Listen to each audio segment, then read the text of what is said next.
Forestia, c'est une grande famille. Il y a d'abord Philippe et ses deux fils qui travaillent tous les jours dans ce parc animalier situé près de Theux, en province de Liège. Et puis, il y a les animaux qui s'épanouissent dans les grands enclos, une cohabitation harmonieuse dans une entreprise qui évolue en permanence, une success story qui a démarré par hasard il y a une vingtaine d'années.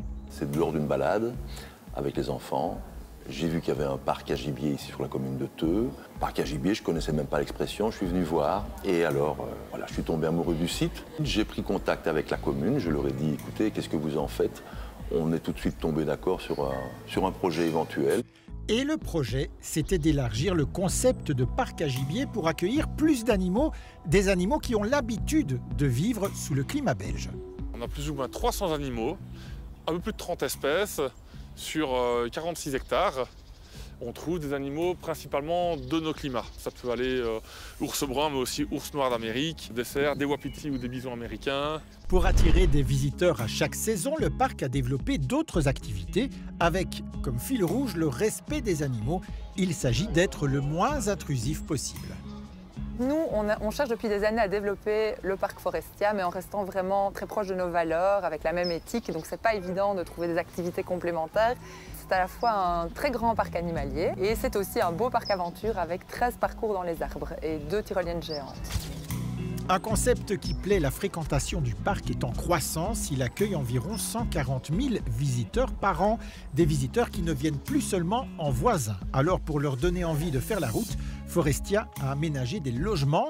Il y a d'abord une partie hôtel dans une ancienne maison entièrement transformée.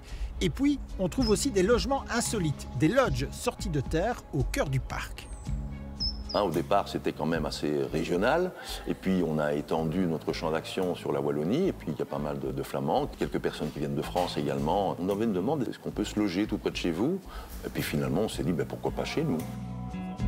L'hôtel est ouvert à tout le monde, même à ceux qui ne visitent pas Forestia. Par contre, pour les lodges, forcément, seuls les visiteurs du parc peuvent passer la nuit dans l'un d'eux. La demi-pension est obligatoire, toutes ces activités sont gourmandes en main-d'œuvre. 35 personnes travaillent toute l'année ici. À cela, il faut ajouter les saisonniers et 140 étudiants. Quant aux jobs proposés, certains sont assez originaux. Exemple, le métier de soigneur. Il y a quelques années, quand j'ai commencé, il n'y avait pas encore de vraie formation soigneur. Maintenant, il y en a plein. On prend des gens qui ont fait la formation. Chez nous, c'est vraiment très polyvalent. S'occuper des animaux, donc les nourrir, faire les litières, donc le fumier, tout ça. Mais aussi des petites réparations, des petites fabrications, des enrichissements. Vraiment être polyvalent, quoi. Il est possible de découvrir Forestia toute l'année puisque le parc reste ouvert en hiver et le spectacle se renouvelle à chaque saison.